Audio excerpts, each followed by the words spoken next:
Sorry sorry भाई, मेरी video जल्दी आने की कोशिश करूंगा, लेकिन ये थोड़ी ज्यादा दिन हो गए, माफ करना यार। अगली वीडियो बहुत जल्दी लेके आने की कोशिश करूंगा, माफ करना इतनी लेट आ रही है वीडियो, लेकिन तुम्हारे वीडियो एंजॉय करो। और please do like and subscribe, इसे इंग्लिश वैसे बोलते हैं ना, लाइक एंड सब्सक्राइब जरूर करना ब्रो, कमेंट भी करो यार।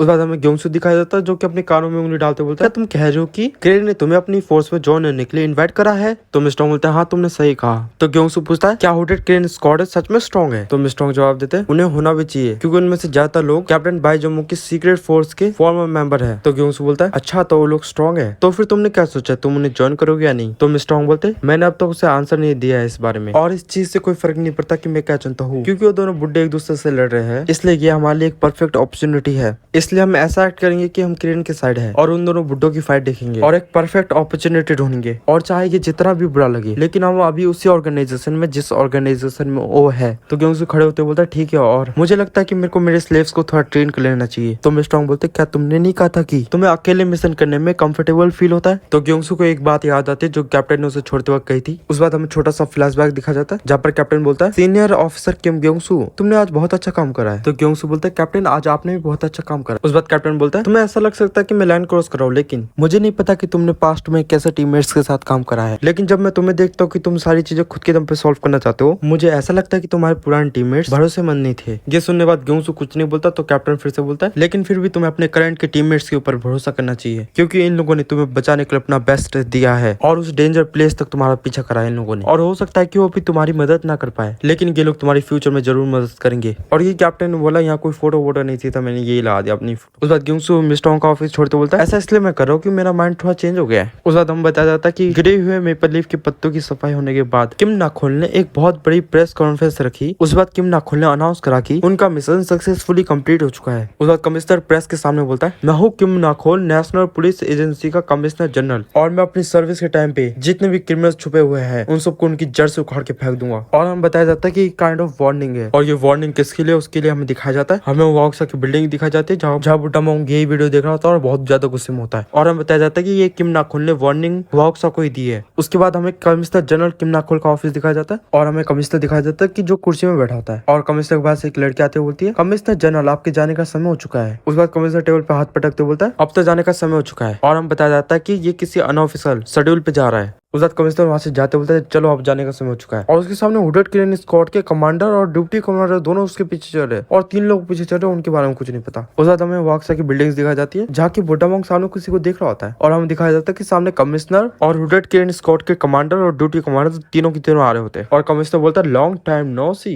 मैं आपसे कुछ अच्छी एडवाइस लेने आया हूँ मोंग। ये सुनने के बाद बुड्ढा मोंग स्माइल करता है। उस बाद हमें थोड़ी देर बाद का सीन दिखाया जाता है जहाँ के कमिश्नर और बुड्ढा मोंग दोनों एक कमरे में आ चुके होते हैं। उस बाद कमिश्नर बोलता है क्या तुम मुझे एक कप चाय भी नहीं दोगे, ऐसा लगता है कि तुम अपने गेस्ट के साथ अच्छा व्यवहार नहीं करते। ये सुनने के बाद बुड्ढा मोंग बोलता है तुम बहुत ज्यादा बेशरम हो। तो कमिश्नर बोलता है मैं ये बात अक्सर सुनता हूँ। ये सुनते बुड्ढा मोंग कमिश्नर के ऊपर एक मुक्का मार देता है, लेकिन बुड्ढा मोंग को देख के शौक हो जाता है क्योंकि कमिश्नर ने अपने एक हाथ से उसका मुक्का रोक लिया होता है, और हंसते हुए बोलता है क्या ये बूढ़ा आदमी कभी बूढ़ा नहीं होता, और हम दोनों साथ में बूढ़े हो रहे हैं, इसलिए हम फिजिकल बातों को अवॉइड करते हैं और बिना वायलेंस के बातें करते हैं। उसके बाद बुड्ढा मोंग अपना हाथ छुड़ाता है और कुछ नहीं बोलता। तो कमिश्नर बोलता है खैर ये सब कुछ छोड़ो, हम अपने मुद्दे पे आते हैं, और मुद्दे की बात यह है कि तुम सब कुछ छोड़ो और मेरे अंडर आ जाओ, तब मैं तुम्हारी एक बुद्धा के रूप में होनर को बचाए रखूंगा। आखिरकार हमारे एक दूसरे के साथ कई रिश्ते हैं, इसलिए हमें शांति बनाए रखनी चाहिए और एक दूसरे के साथ अच्छे रिश्ते रखने चाहिए। तो बुड्ढा मोंग गुस्से में बोलता है तुम उन मोहरों में से एक हो जो जब यूजलेस बन जाएंगे तब उन्हें फेंक दिया जाएगा, और प्यादे कब से अपने मास्टर को अपने लेवल पे आने के लिए कहने लगे हैं। तो कमिश्नर इस्तेमाल करते बोलता है मैं यहाँ ये उम्मीद लेके नहीं आया था कि तुम मेरी बात सुनोगी, मैं तो बस थोड़ा क्यूरियस था कि तुम्हारे फेशियल एक्सपीरियंस कैसे होंगे। तो तुम अभी कैसा फील कर रहे हो कि तुमने इतने कम टाइम में अपने 5 महीने खो दिए, तुम्हें कैसा फील हो रहा है? तो बुड्ढा मोंग इस्तेमाल करते बोलता है वो सब बस मेरे मोहरे थे जिन्हें मैं कभी भी चेंज कर सकता हूँ। तो कमिश्नर इस्तेमाल करते बोलता है तुम अभी भी काफी शांत लग रहे हो, मैं थोड़ा क्यूरियस हूँ कि इस फाइट के खत्म हो जाने के बाद तुम्हारा रिएक्शन कैसा होगा। तो बुड्ढा मोंग बोलता है काश तुमने थोड़ी देर और वेट करा होता तो मैं तुम्हारा ड्रीम पूरा कर देता, लेकिन तुम एक फुलिश चॉइस कर रहे हो। तो कमिश्नर इस्तेमाल करते बोलता है मैं किसी और का पैदा बनना नहीं चाहता, मैं एक ऐसा पर्सन बनना चाहता हूँ जो खुद पैदों को कंट्रोल करे, और चलो देखते हैं कि चीजें किस तरीके से सामने आती है। इसलिए बेटर होगा कि तुम अपने बहुत सारे पैदों को रेडी कर लो, क्योंकि मैं जल्दी ही वॉर की अनाउंसमेंट करने वाला वाला हूँ, तो ठीक है हमारा मैच अच्छा हो। ये बोलते कमिश्नर वहां से निकल जाता है और बुढ़ा मोंग बहुत ज्यादा गुस्सा हो जाता है यार। और कमिश्नर सीधा बुढ़े मोंग को धमकी दी कि तुम मेरे अंडर आ जाओ, नहीं तो मैं एक वॉर की अनाउंसमेंट कर दूंगा। और बुढ़ा मोंग ने बोला कि मैं नहीं आऊंगा तेरे अंदर, क्योंकि तू मेरा प्यादा था पहले। तो कमिश्नर ने बोला कि तुम अपने प्यादों को तैयार कर लो, मैं जल्दी ही वॉर की स्टार्टिंग करने वाला हूँ। ये बोलते यहाँ से निकल गया। मतलब बुढ़ा मोंग सोचता है कि मैं ये मेरा पहले प्यादा था, मैं इसके अंडर कैसे चला दूं। और कमिश्नर सोचता है कि ये मेरे अंडर ही आएगा, नहीं तो मैं वॉर की स्टार्टिंग कर दूंगा। ये इन दोनों की है। उस बाद यहाँ से सीन चेंज होता है, हमें ग्योंगी दिखाई जाती है जिसके चेहरे पे 2-3 मुक्के लगे होते हैं। और ये ग्योंगसू ने मारा, तो उस बाद ग्योंगसू एकदम से भागते हो जाता है और ली के पास पहुंच जाता है। लेकिन ली ग्योंगसू को पकड़ने की कोशिश करता है, तो ग्योंगसू नीचे झुकता है और सीधा ली के चेहरे के ऊपर एक जोरदार लात मार देता है। लेकिन पीछे से हिजुन ग्योंगसू के ऊपर अटैक कर देता है। लेकिन ग्योंगसू को पता चल जाता है कि हिजुन उसके ऊपर अटैक कर रहा है, जिस वजह से ग्योंगसू सीधा हिजुन की गर्दन के नीचे अटैक कर देता है। और हम दिखाया जाता है कि ग्योंगसू ने बस एक अटैक में सबको हरा चुका होता है। उस बाद ग्योंगसू खोखला पर्वत के बारे में सोचता है। उसके बाद हमें छोटा सा फ्लैशबैक दिखाया जाता है जहाँ पर खोखला पर्वत ने ग्योंगसू के ऊपर अटैक कर दिया होता है, लेकिन ग्योंगसू ने अपनी छोटी सी नाइफ से रोक लिया होता है। उस बाद खोखला पर्वत थोड़ा पीछे हटता है, तो ग्योंगसू बोलता है हे तुम मेरे साथ अपनी पूरी ताकत के साथ क्यों नहीं फाइट कर रहे, क्या तुम मुझे कमजोर समझ रहे हो। ये सुनने बाद खोखला पर्वत कुछ नहीं बोलता। उसके बाद खोखला पर्वत ग्योंगसू को अपनी एक शॉट देते हुए बोलता है तुम फाइट जारी रखो। ये सुनने बाद ग्योंगसू बहुत ज्यादा गुस्सा हो जाता है, क्योंकि इस बंदे ने सीधा ग्योंगसू की बेइज्जती कर दी है। उसके बाद ग्योंगसू सीधा खोखला पर्वत के ऊपर अटैक कर देता है और ऐसा लगता है कि ग्योंगसू ने खोखला पर्वत को बीच में से काट दिया। लेकिन ग्योंगसू सामने को देख के शॉक हो जाता है, क्योंकि खोखला पर्वत सामने से गायब हो चुका होता है। उसके बाद ग्योंगसू गेट की तरफ देखता है, तो उधर होता है खोखला पर्वत। उसके बाद खोखला पर्वत बोलता है तुम भी अपनी पूरी ताकत नहीं ला रहे, और ऐसा लगता है कि ये हमारी फाइट करने का सही समय नहीं है। ये बोलते खोखला पर्वत वहां से चला जाता है और ग्योंगसू उस कमरे में अकेला होता है। और यहाँ से फ्लैशबैक खत्म हो जाता है। उस बाद ग्योंगसू मन में सोचता है ओ एक कमीना था, खैर ये सब कुछ छोड़ो, अभी चीजें प्लान के अनुसार ही चल रही है, उसे मैं नेक्स्ट टाइम पक्का मार डालूंगा। उस बाद बगल से किसी की आवाज आती है तुम लोग अपनी फाइट जारी रखो, मैं तुम लोग की फाइट देख रहा हूँ। उस बाद ग्योंगसू उस तरफ देखता है, तो हमें किसी की पावरफुल टांगे दिखाई जाती है और ये होता है रेड लेस्पिडिजा। उस बाद रेड लेस्पिडिजा बोलता है तुम्हारी मूवमेंट्स उस कमीने से मिलती जुलती है, ये काफी डरावना है। और ग्योंगी बहुत शौक हो जाती है रेड लेस्पिडिजा को देख के। उस बाद ग्योंगी बोलती है ये तो वही मसल्स की दुकान है। और ग्योंगी बोलता है क्या तुम अपने भाई की तरह अपने हाथ पांव तुड़ाने आए हो यहाँ। उस बाद रेड लेस्पिडिजा बोलता है सत्यम्बर ने मेरे भाई की चोटें देखी, उसके बाद उसने मुझसे कहा कि ये घाव बिग वांग द्वारा बनाए हुए घाव से काफी मिलते जुलते हैं, यानी विलो के पत्ते जैसा। तो ग्योंगसू बोलता है क्या ब्लैक लेस्पिडिजा मर चुका है। तो रेड लेस्पिडिजा बोलता है नहीं वो जिंदा है। तो ग्योंगसू बोलता है तुम दोनों बहुत ज्यादा जिद्दी हो। तो रेड लेस्पिडिजा बोलता है क्या मैं तुमसे एक बात पूछूं, आखिर तुम हो कौन, क्या तुम सच में बिग वांग के डिसाइपल हो। तो ग्योंगसू बोलता है मैं हूँ बिग वांग। और ग्योंगसू के दोस्त बोल रहे थे आखिर तुम लोग किस बारे में बात कर रहे हो। और रेड लेस्पिडिजा बोलता है आखिर तुम कैसी बकवास कर रहे हो। तो ग्योंगसू बोलता है तो फिर आगे बढ़ो और मेरे को चेक करो कि मैं बिग वांग हूँ कि नहीं। तो रेड लेस्पिडिजा बोलता है तुम्हारे ये कहने की जरूरत नहीं थी, वैसे भी मैं करने वाला था ये चीज। जो बोलते रेड लेस्पिडिजा ग्योंगसू के ऊपर अटैक कर देता है और ग्योंगसू भी रेड लेस्पिडिजा के ऊपर अटैक कर देता है। उस बाद हमें रेड लेस्पिडिजा का छोटा सा फ्लैशबैक दिखाया जाता है। हमें वॉक्सा का सीन दिखाया जाता है जहाँ ऑर्किड बता रहा होता है जब सत्यम्बर ने ब्लैक लेस्पिडिजा की चोटों के ऊपर थोड़ा एनालिसिस करा, तब उसे पता चला कि ये वैसी चोट है जैसी फर्स्ट जनरेशन के बिग वांग को सेकंड जनरेशन के बिग वांग ने दी थी। ये सुनने के बाद वहाँ थोड़ी शांति हो जाती है और बुढ़ा मोंग बोलता है मतलब ये वही बास्टर्ड है बिग वांग का घोस्ट। उसके बाद बुढ़ा मोंग सोचता है किम योंगसू एग्जैक्टली तुम हो कौन। उसके बाद बुढ़ा मोंग बोलता है खोखला पर्वत। तो खोखला पर्वत बोलता है यस मोंग। तो बुढ़ा मोंग पूछता है तुम किम योंगसू के बारे में क्या सोचते हो। तो खोखला पर्वत बोलता है किम योंगसू आज तक मैं जितने भी लोगों से मिला हूँ उन सब में सबसे ज्यादा स्ट्रॉन्ग है। तो बुढ़ा मोंग सत्यम्बर से पूछता है ब्लैक लेस्पिडिजा की सर्जरी कैसे हुई है। ये सुनने के बाद सत्यम्बर रेड लेस्पिडिजा की तरफ देखता है और रेड लेस्पिडिजा भी सत्यम्बर की तरफ देख रहा होता है। उसके बाद सत्यम्बर बोलता है तुम्हें पता है ना मैं कौन हूँ, सर्जरी एकदम अच्छी हुई है और वो जल्दी ही रिकवर कर लेगा। तो बुढ़ा मोंग बोलता है ठीक है ऐसी बात है, अब मुझे लगता है कि हमें अप्रैल के लिए एक नए इंसान को ढूंढने की जरूरत नहीं है। उस बाद यहाँ से सीन चेंज होता है, हमें बाहर का सीन दिखाया जाता है जहाँ पर सत्यम्बर बोलता है मैं मोंग को कहूंगा कि ब्लैक लेस्पिडिजा को रिकवर करने में 3 महीने लग जाएंगे, इसलिए तुम्हें 3 महीने बाद कुछ अच्छे एक्सक्यूज बनाने पड़ेंगे। उस बाद सत्यम्बर वहाँ से जाते बोलता है इसके लिए तुम मेरे कर्जदार हो। तो पीछे से रेड लेस्पिडिजा बोलता है थैंक यू। उस बाद रेड लेस्पिडिजा आसमान को देखने लगता है और बोलता है किम योंगसू। उसके बाद फ्लैशबैक खत्म होता है, हमें किम योंगसू और रेड लेस्पिडिजा की फाइट दिखाई जाती है जहाँ पर रेड लेस्पिडिजा ग्योंगसू की तरफ एक किक से अटैक कर देता है, लेकिन ग्योंगसू उस अटैक को डॉज कर लेता है। उस बाद रेड लेस्पिडिजा उसे किक की फोर्स से घूमता है और अपनी दूसरे लास्ट से ग्योंगसू के ऊपर अटैक कर देता है, लेकिन ग्योंगसू ने उस किक को रोक लिया होता है। लेकिन उस किक की फोर्स इतनी होती है कि ग्योंगसू दूर चला जाता है उसी किक की फोर्स से। उस बाद ग्योंगसू बोलता है आखिर तुम और खोखला पर्वत एक्जैक्टली क्या करना चाहते हो, और तुमसे ज्यादा पावरफुल अटैक तो तुमसे पहले वाले लोगों के थे, तुम्हारे अटैक तो पावरलेस लग रहे हैं, और आखिरकार तुम इतने रिलैक्स क्यों हो, और उस मोमेंट के बाद तुम अपने ट्रेनिंग में लेजी हो जाओ, इसका कोई तरीका नहीं है, तुम्हें तो उस मोमेंट के बाद और ज्यादा स्ट्रॉन्ग हो जाना चाहिए था, या फिर तुम मुझे कमजोर समझ रहे हो। तो रेड लेस्पिडिजा बोलता है मैं इस जगह में आने से पहले खोखला पर्वत से थोड़ी सी बात करी थी। उस बाद हमें छोटा सा फ्लैशबैक दिखाया जाता है जाके रेड लेस्पिडिजा ग्योंगसू से मिलने जा रहा होता है। उसके बाद पीछे से खोखला पर्वत बोलता है रेड लेस्पिडिजा क्या तुम उस बास्टर्ड से मिलने जा रहे हो। तो रेड लेस्पिडिजा बोलता है हाँ मैं जा रहा हूँ। तो खोखला पर्वत बोलता है लेस्पिडिजा उसे मत मारना क्योंकि वो कमीना मेरा शिकार है, और अगर तुमने उसे मार डाला तो मैं तुम्हें और तुम्हारे छोटे भाई को दोनों को मार डालूंगा।